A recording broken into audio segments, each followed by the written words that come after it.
Bismillahirrahmanirrahim. Alhamdulillahi Rabbil alamin.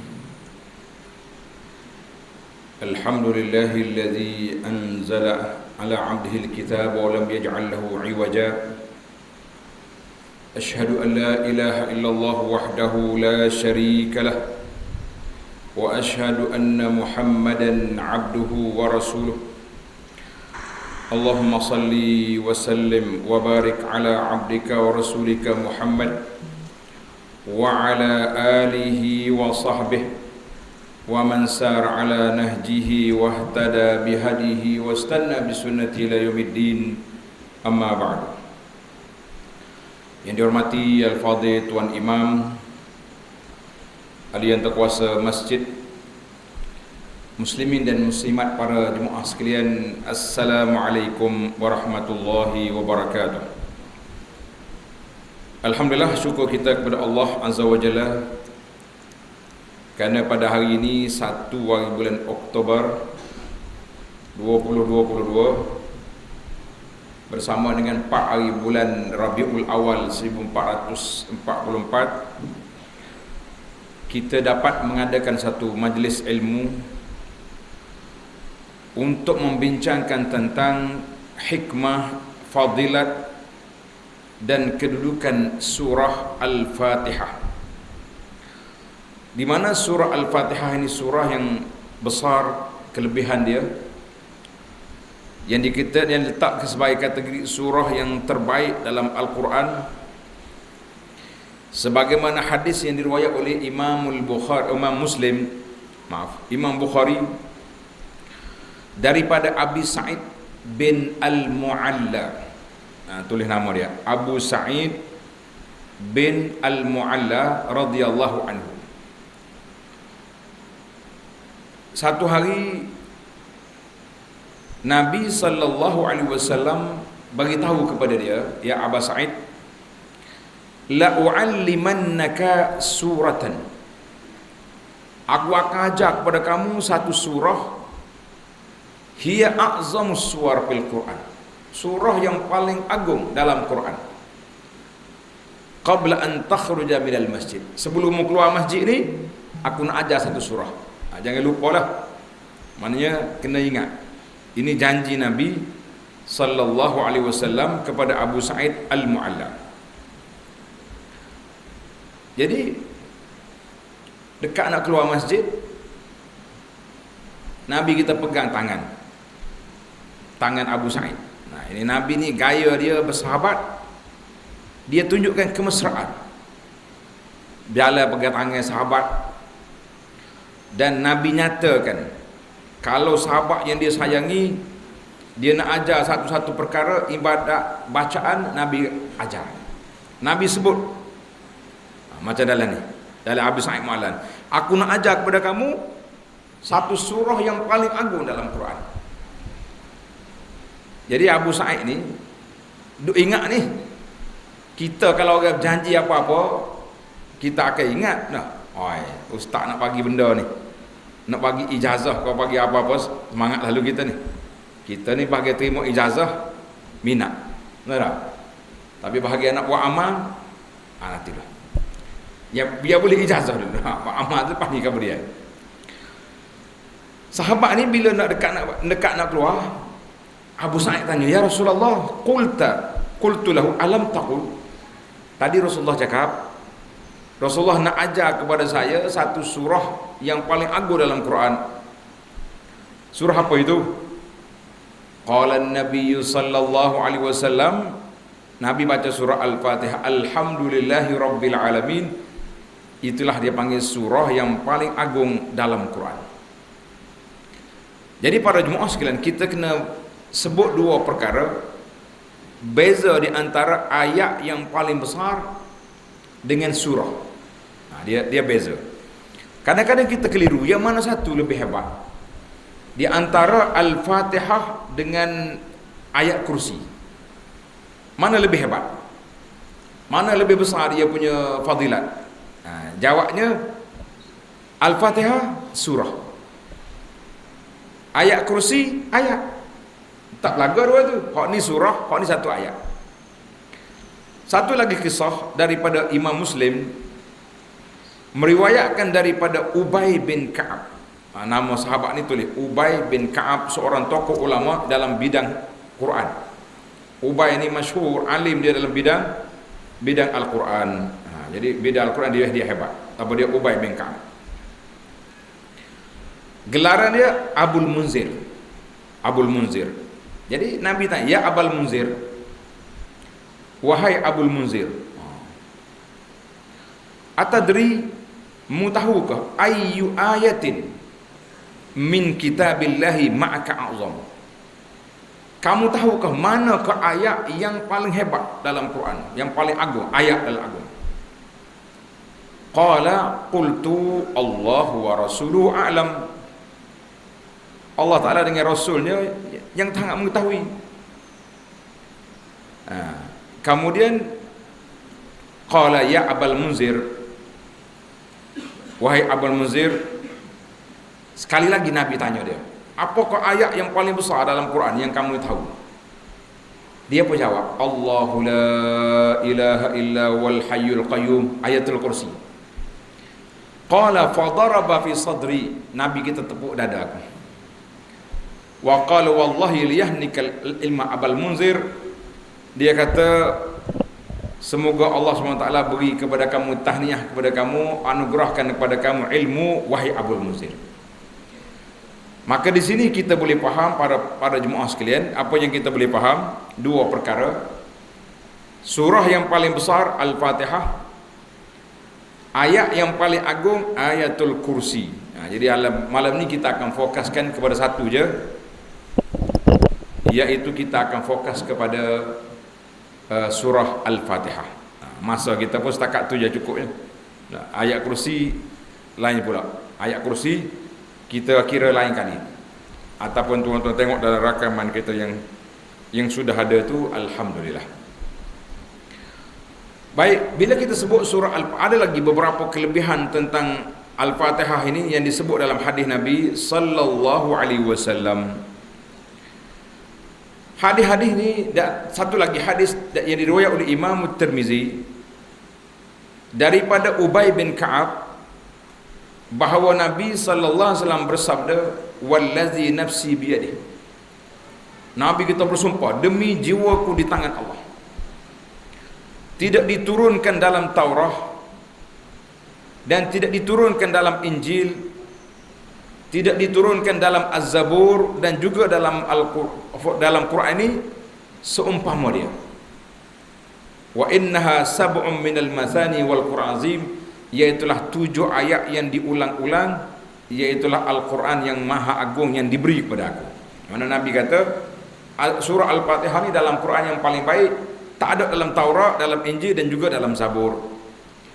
Jadi alhamdulillah para jemaah sekalian, itu yang bila kita bincang tentang, kalau kita kata kita nak kaji tentang surah Al-Fatihah, inilah surah yang paling besar, sehingga kan dia menjadi satu tanggungjawab kepada kita. Siapa nak solat, Al-Fatihah mesti dibaca. Siapa dia tak baca Fatihah, tak jadi sembahyang. Maka menjadi kewajipan kepada kita semua mempelajari Al-Fatihah. Kalau kata tak boleh baca hak lain pun, tak boleh baca surah lain, tapi dia kena baca surah Al-Fatihah. Dia kena baca surah Al-Fatihah. Jadi kalau tak baca surah Fatihah, tak jadi dia punya apa? Dia punya salat yang dilakukan itu, para jemaah sekalian. Baiklah, kita tengok pintah lalu makna Al-Fatihah yang 7 ayat ini. Kita tahulah Al-Fatihah 7 ayat. Setiap hari, setiap sekali solat, setiap hari kita akan baca 17 kali. Betul tak? 17 kali. Sebab apa? Kita ada 17 rakaat. 2 subuh. Kira lalu Zuhur 4, 6 Asar 4, 10 Maghrib 3, 13 Isya 4. Hak ni hak rasmi. Yang rasminya 17 kali kita kena baca. Yang tak rasmi, tengok kepada kerajinan kita melakukan solat sunat. Enggak, solat sunat kita ni banyak, alhamdulillah. Di antara solat sunat yang kita kempen kepada tuan-tuan dan puan-puan, para jemaah sekalian, nama dia solat ar-rawatib. Ingat solat rawatib? Solat ikut waktu, itu nama solat rawatib. Yang muakkad saja ada 12 rakaat yang kita kena buat. 12. Capung yang tak muakkad pula berapa lagi? 2 sebelum maghrib 14. 2 sebelum isya 16. 4 sebelum asar berapa dah? 20. Maknanya kalau kita campur 17 dengan solat-solat sunat, alhamdulillah tuan-tuan dan puan-puan, kita akan baca mungkin dalam 30 kali sehari ataupun 40 kali sehari surah Al-Fatihah. Tetapi kadang-kadang ada berlaku benda pelik. Kita dengar Al-Fatihah tidak memberi kesan dalam jiwa kita. Tak menangis kita baca surah Fatihah. Tapi kalau imam baca surah lain, dia berlagu sikit, berasa sebab, berasa sedih. Sedangkan kalau kita nak tengok dari sudut kedudukan, surah mana yang paling baik tadi? Surah Al-Fatihah. Sehingga akan dikatakan surah Al-Fatihah itu tidak sah solat kalau tidak tak baca Fatihah. Jadi dikata tak sah solat kalau tak baca surah Al-Fatihah. La salata liman lam yaqra' bi Fatihatil kitab. Tak jadi solat kalau orang tu tak baca surah Al-Fatihah. Dan Nabi SAW, satu lagi peristiwa, tuan-tuan kena pakat dengarlah peristiwa ni supaya menaikkan semangat kepahaman kita. Kita nak belajar sungguh-sungguh, nak mengaji surah Al-Fatihah. Dalam hadis riwayat oleh Imam Muslim daripada Ibnu Abbas, dia kata satu hari malaikat Jibril duduk dekat Nabi. Jibril ni dia selalu mari. Kalau kita pergi ke Madinah, kita nak pergi ziarah makam Nabi tu, tuan-tuan perhati. Lah ni nak masuk Raudhah secara berkumpulan. Kita akan beratur dekat dengan pintu bakek tu, masuk. Pintu yang kita akan masuk tu nama dia dekat dengan Babu Jibril. Pintu Jibril. Sebab apa nama pintu Jibril? Mana dalam pintu ni tempat Jibril masuk mari jumpa Nabi sallallahu alaihi wasallam. Dia kata bainama Jibrilun qa'idun 'inda Nabi sallallahu alaihi wasallam. Jibril dekat Nabi, tiba-tiba dia bunyi gegar di langit. Farafa'a ra'sahu. Jibril tengok langit. Maka dia beritahu kepada Nabi sallallahu alaihi wasallam, dia kata, Rasulullah, haza babun minas sama. Futih. Salah satu pintu langit dibuka hari ini. Dan belum pernah buka lagi pintu tu. Tak pernah buka lagi. Hari ini baru buka. Fanazala minhu malakun, telah turun daripada langit itu malaikat. Dia kata malaikat ni turun ke bumi, dia tak pernah turun lagi ke bumi kecuali hari ini. Dia mari jumpa dengan Nabi sallallahu alaihi wasallam, dia kata apa? Absyir binuraini. Terimalah khabar gembira dengan dua nur, dua cahaya yang diberikan kepada Nabi sallallahu alaihi wasallam tidak pernah diberi kepada nabi-nabi sebelum tuan. Apa dia? Fatihatul kitab, iaitu Al-Fatihah, dan akhir surah Al-Baqarah. Jadi ingat surah akhir surah Baqarah, surah Amanar Rasul tu lah.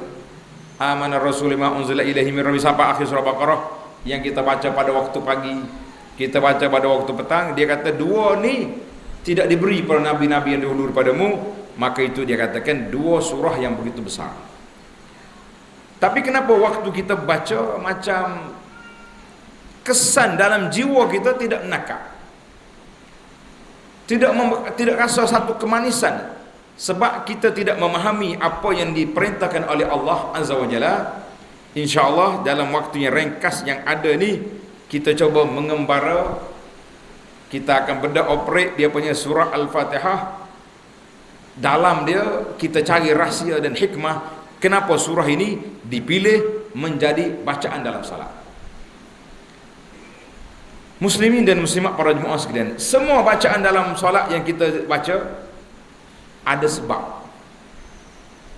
Contohnya bila pagi Jumaat. Pagi Jumaat kita diminta supaya baca, di antara sunat yang kita baca surah As-Sajdah. Betul tak? Kita tak ingat, besar tu tulis dah tu. Belakang tu. Nak baca juga. Sebab apa? Sebab Nabi baca sallallahu alaihi wasallam. Baiklah tu. Elok sangat lebih Nabi baca, kita baca. Sebab apa? Kita tidak ikut apa yang dibaca oleh Nabi sallallahu alaihi wasallam. Jadi bila Allah Taala pilih Al-Fatihah untuk dibaca, sudah pasti dia mengandungi zubdah, intipati yang begitu besar, yang begitu mendalam untuk kita fahami. Baik, kita pergi kepada satu-satu, kemudian kita pergi kepada intipati Al-Fatihah yang kita sebut tadi. Yang pertama, dalam hadis Nabi sallallahu alaihi wasallam, Nabi kita bersabda, Allah SWT berfirman dalam hadis kursi. Allah Ta'ala firman dalam hadis kursi. Hadis ini dikeluar oleh Imam Bukhari. Qala Nabi sallallahu alaihi wasallam, qala Allah Ta'ala, qasamtu salata baini wa baina abdi nisfain. Aku bagi semaya tu di antara aku dengan hamba aku bagi dua. Aku bagi salat di antara hak aku dengan hamba aku bagi dua. Dengar tuan-tuan. Kerana itu solat kita ni nama dia ad-du'a. Solat dengan makna doa. Mana doa ustaz? Kita ni duduk rokok, sujud, apa doanya? Kita kena jelas. Gini, makna doa, tuan-tuan tanda. Doa itu ada dua makna, dua kategori. Doa ada dua kategori. Yang pertama dia panggil doa al-ibadah. Doa semata-mata ibadat, mengabdikan diri kepada Allah. Kita nak mendekatkan diri kepada Allah dan kita nak meraih pahala di sisi Allah Azza wa Jalla. Maka kita baca Quran, kita semaya, kita zikir, itu dipanggil doa ibadah. Satu lagi dipanggil doa al-mas'alah, doa permohonan. Itu kita minta. Jadi dalam solat ni ada dua-dua. Dalam semaya, dalam Fatihah ada dua permohonan, dua ibadah, dua doa. Tengok Allah sebut, qasamtu salata baini wa baina abdi nisfain. Aku bagi semaya di antara aku dengan hamba aku bagi dua. Wali abdi ma sa'ala, bagi hamba aku apa yang dia minta. Mau minta nak apa, aku beri. Iza qala al-abdu, bila kita baca Allahu Akbar, Alhamdulillahi Rabbil Alamin, segala puji bagi Allah, Tuhan sekalian alam. Allah jawab. Tuhan kata, hamidani abdi, hamba aku telah puji aku. Bila kita kata Ar-Rahmanir Rahim, qala Allah Ta'ala, asna alayya abdi, hamba aku puji aku, puja aku. Bila kita kata Maliki Yaumiddin, Allah jawab, majjadani abdi, hamba aku telah mengagungkan, membesarkan aku. Iyyaka na'budu wa iyyaka nasta'in, hanya kepadamu ya Allah kami sembah, hanya kepada Engkau kami minta pertolongan. Allah kata, haza baini wa baina abdi wa li abdi masalah. Setakat ni di antara aku dengan hamba aku, dia minta apa aku beri. Barulah kita minta. Ini gaya uslub kita nak minta apa-apa dengan Allah, kita mesti puji dulu. Kita puja Allah baru kita minta. Barulah kita masuk pada ayat ihdinas siratal mustaqim siratal ladzina an'amta 'alaihim ghairil maghdubi 'alaihim waladdallin. Ya Allah, tunjukkan kepada aku jalan yang lurus, jalan orang yang Kau beri nikmat kepada mereka, bukan jalan orang yang Kau murka, dan bukan jalan yang sesat. Maka Allah jawab, hadza li 'abdi wa li 'abdi ma sa'ala. Ini permohonan hamba aku, dia minta apa yang dia nak.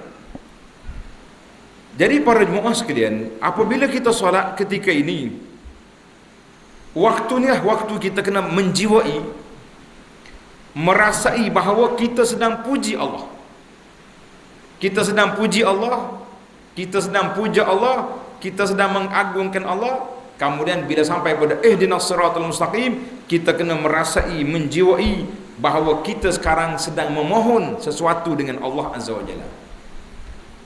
Maka tuan-tuan bagi fikirlah, kita hamba yang lemah, dhaif. Bila kita puji Allah, Allah jawab. Qala Allahu allazi la ilaha illahu jabbarus samawati wal ard. Tuhan kata apa? Hamidani abdi, asna alayya abdi, majjadani abdi. Hamba aku puji aku, hamba aku puja aku, hamba aku beri membesarkan aku. Kita mengatakan sangat besar apabila kita telah mendapat apa? Mendapat begitu hebat. Permohonan kita, ucapan kita, bacaan kita dijawab oleh Allah Azza wa Jalla. Maka di sinilah kata para ulama rahsia. Mengapa dikata rahsianya Al-Quran itu dikatakan sebagai rahsia? Kalau kita nak kata Al-Quran itu rahsia, di manakah rahsia dia? Di manakah? Sekarang ni orang cari pelik-pelik tuan-tuan.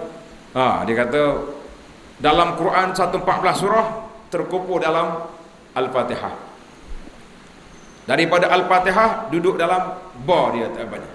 Bismillah dan Alhamdulillah. Dalam kita kata tak jumpa cari dalam tu. Tetapi kita kena ingat, kata di para ulama salaf, Al-Fatihatu sirrul Quran. Fatihah itu rahsia Al-Quran. Maknanya isi Al-Quran tu duduk dalam Fatihah. Wasirruha, di manakah kita nak ambil rahsia Fatihah itu di mana? Jawabnya duduk di iyyaka na'budu wa iyyaka nasta'in. Ini dua tempat.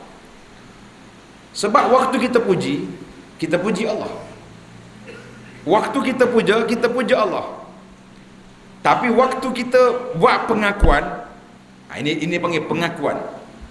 Setiap kita mesti merasai bahawa kita sedang membuat aku janji dengan Allah Azza wa Jalla. Kita kata iyyaka na'bud, hanya kepadamu ya Allah semata-mata kami minta, kami sembah. Maka ayat ini tanda. Ayat ini kita buat pengakuan bahawa tidak ada syirik kepada Allah dengan sesuatu pun. Secara pengakuan kita dah mengaku. Tetapi secara amali adakah betul? Dia kata Abu Anas cakap baik-baik. Puak kita ni jangan jaga solat, tak pernah sembah berhala, tak pernah pergi melawat ketik Tok Cha pun tak pernah pergi. Tepak tidur tu, pergi ke tak? Orang tidur, goli tak bangun-bangun pahala ni. Tak pergi juga. Tak pergi juga. Macam mana macam mana kita boleh terperangkap dengan benda yang syirik? Ni masalah. Tuan-tuan dan puan-puan, kita kena ingat. Masalah pengakuan kita iyyaka na'bud, hanya kepadamu yang kami sembah ya Allah. Pengakuan ini mesti direalisasikan dalam kehidupan. Orang yang sembahyang, orang ni juga lepas sembahyang boleh pergi cari tok bomo.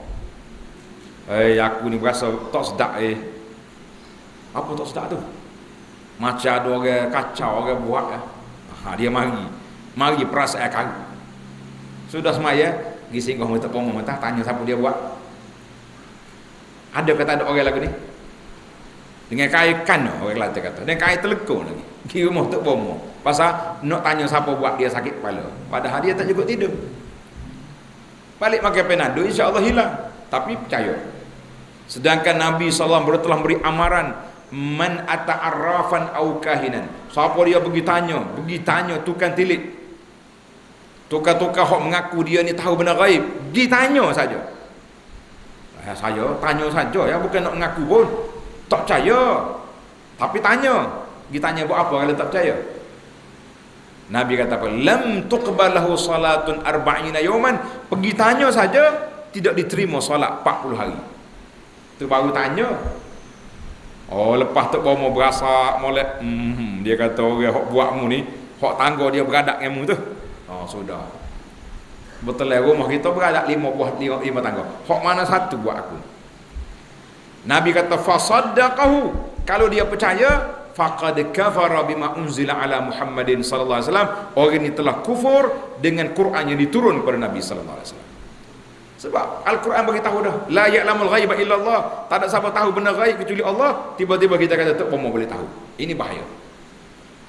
Maka pengakuan kita iyyaka na'budu, pengakuan yang mesti diletak dalam hati kita, itu dia panggil rahsia Al-Fatihah. Duduk di sini. Iyyaka nasta'in, hanya Engkau ya Allah kami minta pertolongan. Yang kedua ni, pengakuan yang kedua, kita berlepas diri daripada segala sebarang bentuk kekuasaan, kekuatan, apa saja power atas dunia ni, kita tak tepi belakang. Nabi sebut dalam hadis kepada Ibn Abbas, wa iza sta'anta fasta'in billah. Bila minta tolong, nak minta pertolongan, minta dengan Allah. Tak usah duk minta dengan kepala sungai lah, kepala besar lah. Dah, ni kita nak tolong perahu. Tok ayah kuala jangan kacau lah hari ni. Bui lah ikan 4-5 kilo nak pergi mengai. Tok ayah besar. Kalau tok ayah jaga kuala besar, tok hulu situ betul sungguh. Tapi kalau kita pergi bertabik dengan tok ayah, hok kita anggap sebagai satu kuasa, duk dah jaga laut, ini jadi masalah. Maka dua pengakuan inilah yang menjadi rahsia Al-Fatihah, sehingga Nabi sebut dalam hadis Ubadah Ibn Samit, la salata liman lam yaqra bi Fatihatil Kitab. Tidak sah mana-mana orang solat tak baca Al-Fatihah. Tak sah. Ada juga orang kata boleh kalau kita semaya belakang pak imam. Kita semaya belakang tu imam, imam baca kuat, boleh kita tak baca. Itu mazhab lain.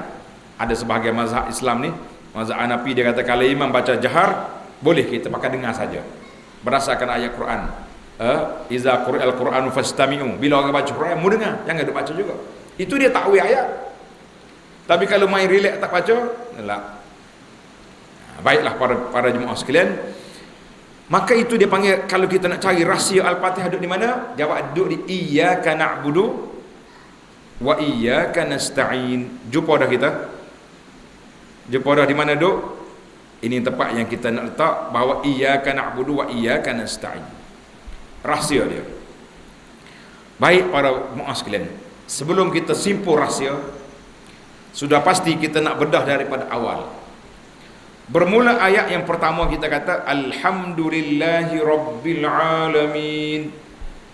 Apa makna segala puji bagi Allah? Apa makna alhamdulillah? Segala puji bagi Allah. Maknanya segala kepujian di atas sifat kesempurnaan Allah Azza wa Jalla, di atas semua af'al, apa yang Allah lakukan dengan hikmah, keadilan dan kebijaksanaan Allah Ta'ala, maka bagi dia sahajalah kepujian yang mutlak. Nak puji orang lain, hati-hati. Kadang-kadang kita puji hari ni, minggu depan dia buat lain dengan kita. Kita puji orang ni kerana nampak dia baik, tapi pujian yang bersyarat. Tapi puji Allah Ta'ala, puji yang mutlak, sehingga para ulama mengatakan tidak ada orang yang boleh dipuji dalam perkara yang ma'ruf selain daripada kita puji Allah Azza wa Jalla. Tidak ada pujian kepada perkara yang kita tak suka selain daripada kita puji Allah. Kita ni kalau orang buat benda tak baik pada kita, kita nak puji ke tak? Tak puji dah. Apa puji dia ni buat perangai tak baik aku. Tapi kalau Allah Ta'ala uji kita, sakit, ada musibah, ada benda yang kita kata tak selesa, tetap kita kena kata alhamdulillah ala kulli hal. Segala puji bagi Allah dalam semua keadaan. Kalau dia beri nikmat, kita syukur, kita puji juga alhamdulillah. Kalau Allah Ta'ala uji kita, bagi satu ujian, bala, kita kena sabar dan kita kena kata alhamdulillah ala kulli hal. Segala puji bagi Allah. Mana tidak ada pujian yang mutlak. Sama ada kita suka atau tak suka, kecuali hanya kita puji Allah Azza wa Jalla. Manusia kalau nak puji, berpada-pada. Contohnya orang ni buat baik. Kita kata, oh dia ni baik, dia ni jujur, oh orang jujur molek ni. Tapi ingat, kita kena kait dengan satu kata-kata, wala nuzakki 'ala Allahi ahada. Aku puji dia tu setakat aku nampak. Dan kita tidak mendahului pujian yang kita puji ni dengan ilmu Allah Azza wa Jalla. Tuhan je tahu yang batin dia macam mana. Hak zahir kita kata. Tapi ingat baik-baik, puji orang terhad, jangan puji yang melampau. Sebab kalau puji melampau, itu bukan pujian. Nabi marah. Orang yang puji orang depan-depan, puji depan, dia ni gini. Nabi kata tak boleh. Al-maddahin, orang mari puji mu depan, ambil pasir tapu atas muka dia. Sebab bila dia puji orang, Nabi kata qata'ta 'unuqa sahibaka, seolah-olah kamu telah lipat tengkuk saudara kamu sendiri. Bangga kawan ni. Mungkin takabur dia dengan sebab kita puji. Hati-hati para jemaah sekalian. Sebab kita ni, kalau orang puji kuat-kuat, habis mejanya bayar dah. Allah, Pak Haji mari dah. Oh, kalau dia mari gak segar kita. Tak apa. Makan apa tu? Bayar belakang. Pasal kena puji. Kalau dia niat mari nak belajar, tiba-tiba orang kata, Pak Haji ni, alah, kadang-kadangnya kopi tak payah sungguh. Itu dia panggil pujian manusia tu. Kadang-kadang kita bahaya puji orang. Tapi Allah mesti kita kena puji.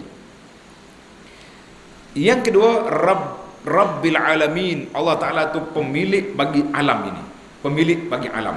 Tuhan sekalian alam. Dia yang menciptakan alam ini. Lepas pada Allah cipta, dia sediakan bajet untuk alam. Hal tu kita rasa pelik atau tidak? Kadang-kadang jadi ajaib.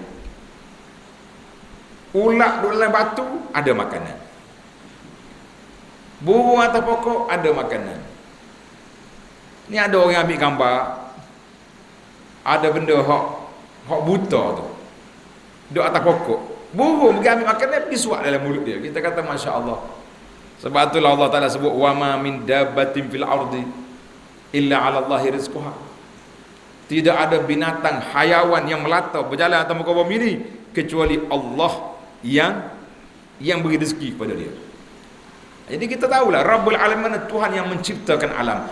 Kalau kita tahu Allah yang mencipta alam, Allah cipta kita, Allah yang menciptakan undang-undang.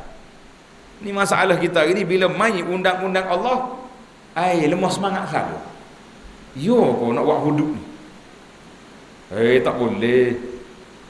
Undang-undang orang putih buat molek dah tu.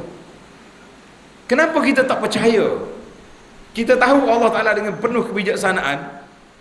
Allah Ta'ala yang mulia boleh buat segala benda yang dia buat, dan dia buat dengan penuh hikmah. Tiba-tiba mari dalam bab perkara yang kita tak suka, kita kata tak betul. Jangan main tuan-tuan. Baiklah. Ayat yang seterusnya bersifat Ar-Rahmanir Rahim. Ar-Rahmanir Rahim, Allah Ta'ala bersifat dengan Rahman, kesayang belas dan penuh kasih sayang. Dua nama ini menunjukkan kepada Allah Ta'ala punya rahmat yang luas, yang agung, yang meliputi segala perkara. Tuan-tuan, dalam suratul A'raf ayat 156, tulis suratul A'raf ayat 156, Allah kata wa rahmati wasi'at kulla syai. Rahmat aku meliputi segala sesuatu. Wa nahnu syai. Kita ni sesuatu, ya Rabbi berilah rahmat pada aku. Kata ya Rabbi berilah rahmat pada kami, kerana rahmat meliputi segala sesuatu. Kami ni sesuatu, makhluk. Maka daripada rahmat itulah yang kita rasa peluang besar untuk kita apa? Untuk kita mencapai syurga Allah Azza wa Jalla. Ada harapan ke tidak? Ada. Sebab rahmat Allah Ta'ala sangat luas. Nanti kita bincang tentang tiga sifat Allah Ta'ala ni. Rabb, Rahmat, Maliki Yaumiddin, dalam kesimpulan nanti. Ini kita nak tahu ayat satu-satu dulu. Baik. Setara mana luahnya rahmat Allah Ta'ala? Tuan-tuan dan puan-puan, kita cuba buat satu bandingan yang mudah. Dalam kampung ni ada 5 orang selalu kutuk kita. Dia keji kita, dia troll kita, macam-macam. Kalau kita nak buat kenduri, agak-agak 5 orang ni masuk dah senara ke tak? Masuk. Kalau salahnya lalu depan tangkap, kakak tu mari kok. Pasal apa kita tak boleh pergi? Sebab rahmat kita kurang. Tapi Allah Azza wa Jalla, walaupun orang ni syirik, dia kata Tuhan ada anak lah, dia kata Tuhan macam-macam, ada semua tu, tak ada Tuhan, bukan cakap Tuhan apa tak ada. Boleh makan tak boleh makan buat ni? Boleh makan. Itu dia bagi rahmat Allah luas. Dalam hadis yang sahih dalam Muslim, Nabi kata apa? Lau ya'lamul mu'min, kalaulah kita orang mukmin tahu ada uqubah, hukuman di sisi Allah Ta'ala yang berat, tak ada siapa pun boleh rasa dia masuk dalam syurga. Walau ya'lamul kafir ma inda minallahi minar rahmah, kalaulah orang kafir tahu rahmat Allah Ta'ala luas, orang kafir pun tak putus harap dia nak pergi ke syurga juga. Subhanallah, walaupun dia kafir, dia nak pergi syurga juga. Baik, kita berpindah kepada Maliki Yaumiddin, pemilik hari agama, hari pembalasan. Kenapa Allah Ta'ala sebut di sini hari pembalasan? Sedangkan bagi Tuhan semua hari, hari dunia apa hak dia, hari akhirat pemilik dia, hari pembalasan milik dia juga. Sebab apa? Sebab hari pembalasanlah hari yang akan mendedahkan segala kerahasia kita. Hari ini kita boleh buat, kalau orang tuduh kita macam-macam, kita boleh cari peguam yang paling bijak dalam dunia ni. Dia kona sana, dia putar sini, akhir sekali pendakwa tak boleh nak jawab. Pendakwa gini, dia jawab balik. Kata gini, jawab balik. Akhir kali hakim kata kes ini terpaksa dilepaskan kerana hujah pendakwa lemah. Atas dunia, hari akhirat boleh kita nak tipu Tuhan? Tak. Ini di antara hikmah, tuan-tuan tanda, kenapa Allah lantik malaikat mencatat amalan kita. Malaikat tulis semua. Ma yalfizu min qaulin illa ladaihi raqibun atid. Tidak ada perkataan yang keluar daripada mulut kita, tidak ada perbuatan yang kita buat, tak ada benda yang kita lakukan kecuali ada raqibun atid, malaikat pengawal yang akan tulis apa yang kita kata. Kenapa Tuhan tulis? Tuhan lupa? La ta'khudhuhu sinatun wala naum, mengantuk pun tidak, apa lagi tidur, lupa lagi tak lupa. Allah Ta'ala tulis supaya rekod ini diberi kepada setiap orang di akhirat esok, yaumiddin, pada hari pembalasan. Sebab pada hari itu Allah namakan yauma tublas sarair, hari didedahkan segala rahsia. Rahsia kita dibuka semua pada masa itu. Malaikat kata ambil buku, kita baca, tengok. Sudah baca, Allah SWT tanya, adakah malaikat salah tulis? Adakah malaikat salah catat? Adakah malaikat pergi tambah benda hak mu tak buat? Tak ya Rabbi, semua berlaku. Jadi tujuan tulisan itu, Allah nak iqamatul hujjah, nak nyatakan keadilan dia, bahawa apa yang dibalas pada hari ini, Malik Yaumiddin, semuanya apa yang kita buat. Mana pada waktu itu tublas saraid, didedahkan segala rahsia, tidak ada siapa yang boleh bantu siapa pada waktu itu. Allahul musta'an. Baik, kita pergi lagi kepada ayat yang kita baca tadi, iyyaka na'budu wa iyyaka nasta'in, yang kita katakan ialah rahsianya Al-Fatihah. Kalau tuan-tuan kata rahsia Al-Fatihah duduk mana? Duduk di ayat iyyaka na'budu wa iyyaka nasta'in. Kalau orang duduk main huruf-huruf itu, kita pun tak tahu.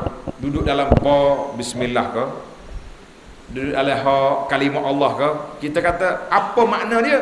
Allahu alam. Kalau nak tahu makna, kena pergi belajar dulu. Kadang-kadang nak belajar tu tak boleh semaya, kena pergi betapa, masuk dalam gua, dia panggil ilmu batiniah, yang kadang-kadang memerangkakkan orang sampai mereka terjebak dengan ajaran sesat. Kata nak cari rumus yang tak tahu makna apa. Dalam Quran kan ada macam alif lam mim, qaf, nun, ha mim, ain sin qaf. Ulama tafsir Mu'tabar kata Allahu a'lamu bi muradihi. Allah Taala yang mengetahui maksud dia. Itu dinyatakan bayanu i'jazil Quran, untuk menyatakan Quran ini lemah, manusia lain nak tiru dia. Tak boleh buat.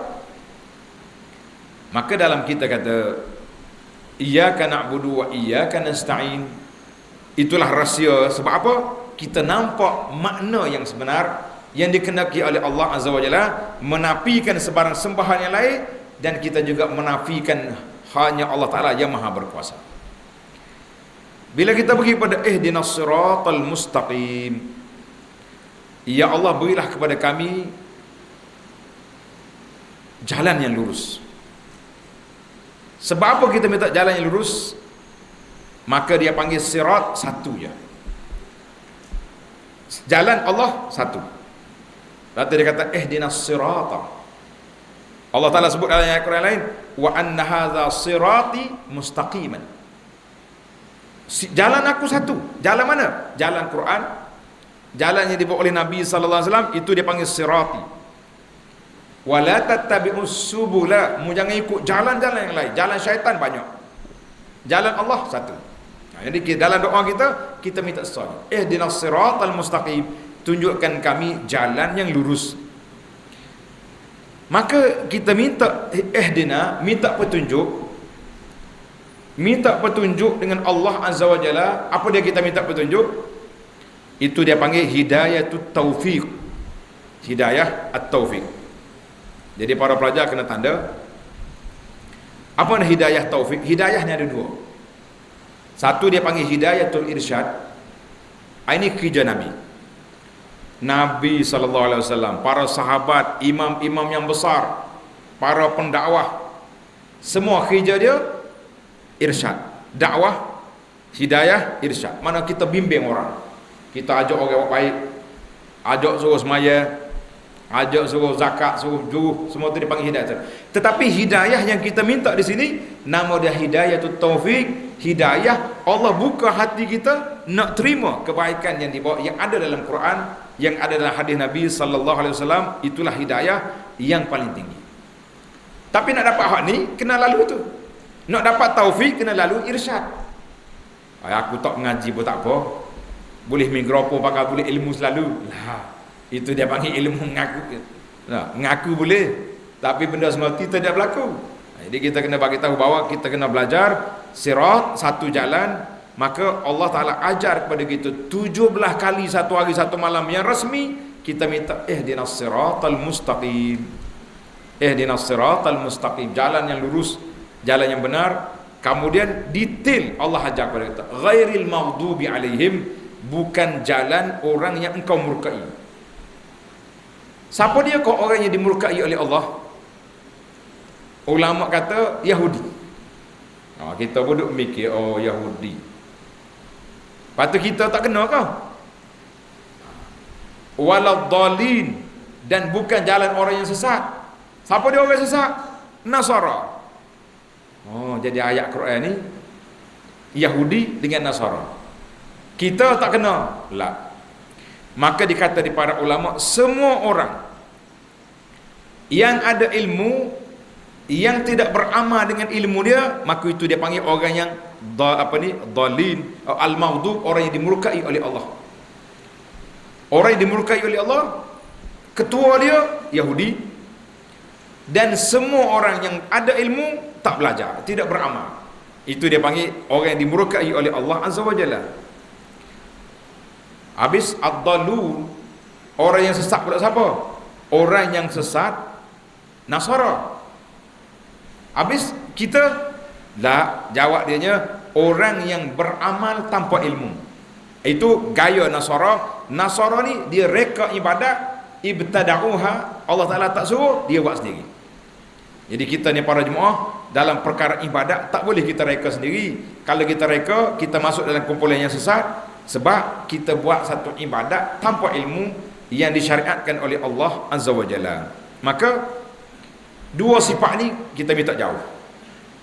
Kita nak jalan yang benar, kita tak nak jalan yang menyeleweng. Jalan yang menyeleweng, Yahudi dimurkai oleh Allah sebab dia melampau sangat. Dia tak beramal dengan ilmu yang dia ada. Kalau kita baca dalam Quran, kejahatan Bani Israel, ulama-ulama dia cukup dahsyat.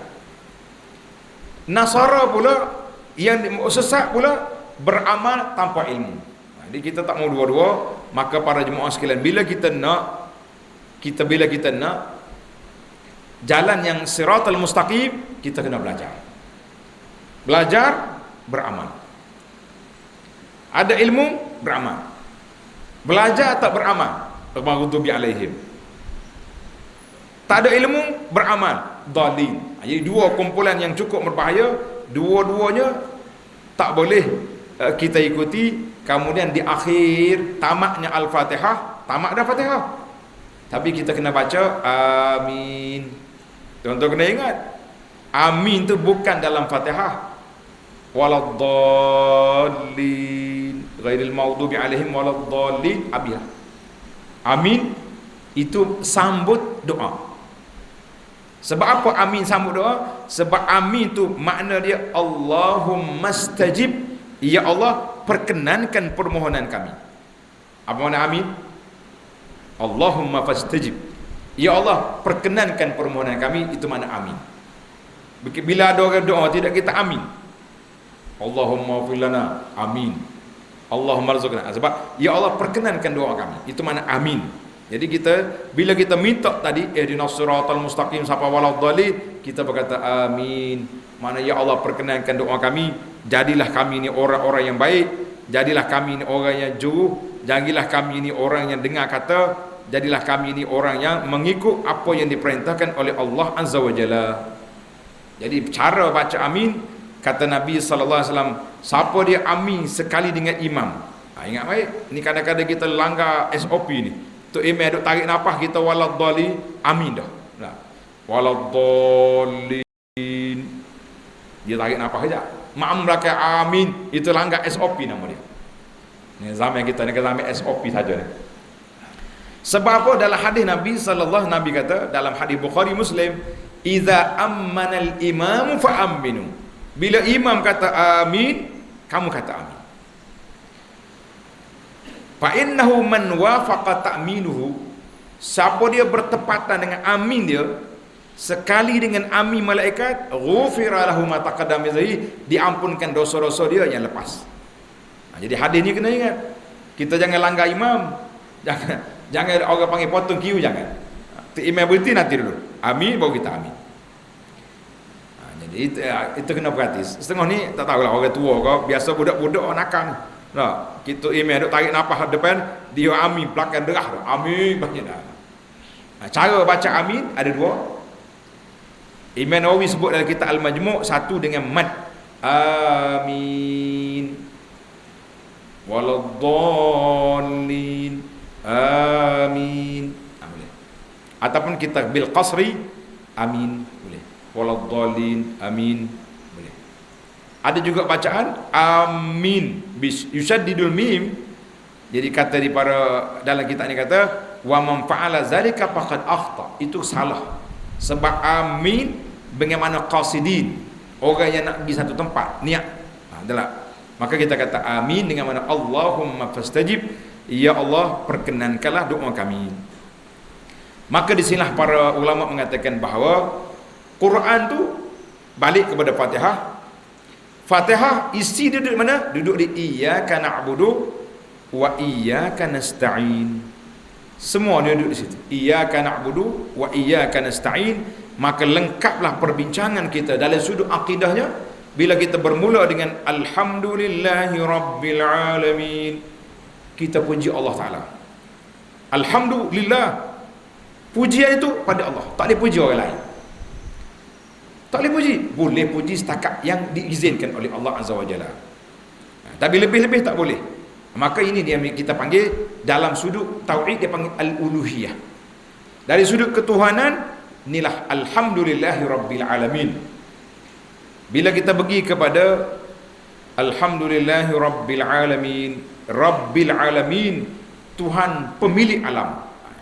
Kan dalam khutbah kita Selalu imam sebut fi uluhiyatihi wa rububiyatihi. Uluhiyah mana ketuhanan Allah. Rububiyah mana ketuhanan Allah. Allah Ta'ala yang berkuasa, Allah Ta'ala yang milik segala perkara ini. Kemudian Ar-Rahman Ar-Rahim, kita mengakui tentang nama Allah Ta'ala Rahman Rahim, nama Allah dan juga sifat-sifat Allah Ta'ala yang maha mulia. Maka marulah kita pergi kepada Maliki Yaumiddin, pemilik hari pembalasan. Jadi para jemaah sekalian, inilah 3 perkara yang perlu kita belajar dalam Al-Fatihah yang kita baca. Maka dalam 3 ayat ini, tuan-tuan kena 3. Dia panggil muharrikatil qulub. Penggerak hati kita ni ada 3. Kalau jangan dengar, tulis supaya kita ingat. Muharrikat ni macam kata engine, generator kepada hati kita. 3 perkara. Yang pertama, bila kata Alhamdulillah, segala puji bagi Allah, itu dia panggil mahabbah. Yang pertama kita kena letak dalam hati kita mahabbatullah, cinta, sayang kepada Allah. Kita ni bila kita sayang kepada satu perkara, kita akan ingat sayang ke anak. Tak boleh tengok orang beli, orang jual. Jual mainan apa pun, ni untuk mak ni. Ini untuk nak anak basuh ni. Ni untuk ingat je anak. Sayang ke bini. Tengok orang jual kain tudung, beli selalu. Padahal mari tu tudung bini tu. Pakai ya tidak, contohnya. Beli juga pasal sayang kau kata. Beli murah tak apa, biar ada tanda. Itu dipanggil bila kita mahabbah, ada cinta dalam hati, mari daripada Alhamdulillah yang menyebabkan orang itu banyak puji Allah. Tuan-tuan dan puan-puan, kita baca Al-Fatihah banyak. Tapi berapa banyak kita puji Allah setiap hari? Saya selalu beri ijazah kepada tuan-tuan. Ijazah kepada tuan-tuan, kita baca subhanallah, coba kata subhanallah, alhamdulillah, wala ilaha illallah, wallahu akbar. Ingat dah? Tak ingat nak ajar lagi sampai ke tengah malam tak apa. Ingat? Ajar tanya alik muslimat. Ingat dah? Mujur boleh berhenti ceramah.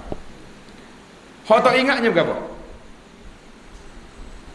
Jawab dia nak kalau kita kata takut dia mau kata tuduh. Hak tak ingatnya berapa? Nak zikir tak ingat. Pasal apa tak ingat? Sibuk ustaz.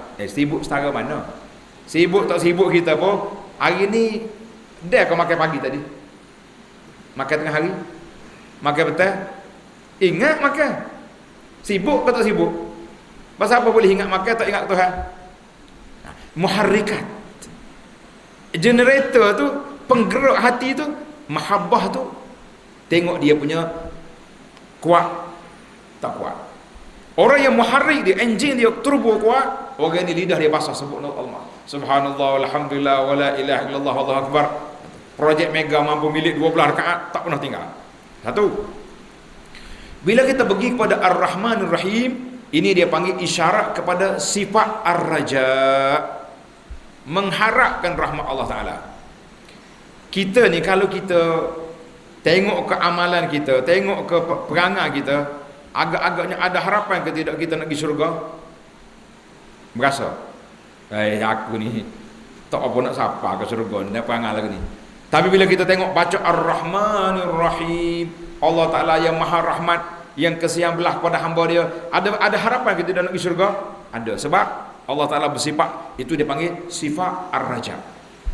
Bila kita ada sifat Raja, kita mengharapkan kita akan jadi orang yang layak ke syurga, kita akan kuat beramal. Jangan jadi sebuah murjiah pula. Awak ni kenapa tak solat? Hati baik. Sedap tak? Kenapa tak maya? Hati baik bang. Hati baik bang. Maya tak? Awak tak, kenapa tak bertudung? Hati baik. Semua hati baik belaka. Betul ke hati baiknya? Kalau hati baik sekalipun, dia dengan Allah Ta'ala tidak baik. Ni cerita seorang makcik mari tanya anak dia. Dia kata, ustaz saya nak tanya anak saya. Tanya apa? Anak dia ni baik, suka tolong orang, suka bantu orang. Orang minta apa bui belaka, tapi dia tak semaya. Macam mana kita nak jawab? Kalau jawab anak awak tak baik, marah mak dia tu. Mak awak tanya ni. Dia puji melangit, kita kata anak tak baik. Marah tak marah? Apa ustaz ni sedap-sedap kata anak orang. Kita duduk mikir nak jawab mana supaya orang tua tak kecil hati. Kata makcik, alhamdulillah anak makcik ni baik dengan orang, tak baik dengan Tuhan. Kena tak puji tu? Kena, pasal kita puji dulu. Anak makcik juruh dengan orang tapi tak baik dengan Tuhan. Dia pun memikir, yalah juga ustaz ni, dia tak semaya. Baik dengan kita tapi tak untuk aurat. Maknanya dia baik dengan orang, tak baik dengan Tuhan. Ini bahaya. Kita tak boleh. Jadi sifat yang seterusnya, Maliki Yaumiddin, Tuhan yang akan membalas segala balasan yang kita buat, isyarat kepada sifat al-khauf. Kita ni kena ada sifat takut kepada Allah Azza wa Jalla. Bila kita ingat setiap kali kita solat Ar-Rahmanir Rahim, sedap hati lagi. Maliki Yaumiddin, Allah pemilik hari pembalasan. Kita mikir kita akan dibalas di akhirat. Berani ke tidak kita buat maksiat? Tak berani. Tapi kenapa kita berani buat maksiat? Lepas maya kita buat maksiat. Hak mikir waktu semaya, sebab kita baca dengan mulut ya, ihdinas siratal mustaqim, iyyaka na'budu, kita baca maliki yaumiddin, baca dengan mulut, tak sampai ke hati yang menyebabkan muharrik tak gerak. Kalau kita kata enjin tak cukup elektrik, duk main ring gitu. Kalau kita buat live ni, dia panggil internet tak cukup power, duk musing tengah jalan tak gerak. Punca kita rusak di tuan-tuan sebab sirrul Fatihah ini tidak masuk. Kalau berdoa sirrul Fatihah macam bisirril Fatihah selalu. Tapi gapo dia sirrul Fatihah? Iyyaka na'budu wa iyyaka nasta'in tidak direalisasikan dalam hidup, maka sirrul Fatihah tidak berjaya. Maka itulah kesimpulannya dalam apa ni? Dalam surah Al-Fatihah ni ada 3 penggerak hati. Yang pertama sifat mahabbah. Bila kita sangat cinta, menyebabkan kita semua arahan Allah ringan, mudah kita nak buat. Bila kita takut, kita tidak akan buat maksiat. Bila kita mengharapkan, kita akan banyak melakukan ibadat. Maka inilah yang dikatakan para jemaah sekalian, itulah rahsia Al-Fatihah. Mudah-mudahan apa yang kita bincang di sini akan menambahkan kekhusyukan kita dalam salat, meningkatkan ketakwaan kita kepada Allah, dan Al-Fatihah menjadi bacaan, menjadi penghayatan dan menjadi panduan dalam hidup kita. Amin ya rabbal alamin. Tamatlah perbincangan kita yang sangat ringkas dalam penjelasan tentang Al-Fatihah. Baik para jemaah sekalian, sempena dengan bulan Rabiul Awal hari ni. Orang duk tanya, ya bulan ni panggil bulan selawat, bulan macam-macam cinta Nabi. Jadi kita bagi kertas selawat. Boleh belakang? Ni mana tak boleh lagi tu, banyak lagi tu. Tanya ahli muslimat boleh dah? Bagi. Jadi orang tanya, kita ni cinta Rasul, cinta Nabi sallallahu alaihi wasallam, semua kita nak beramal supaya Nabi sayang, betul tak?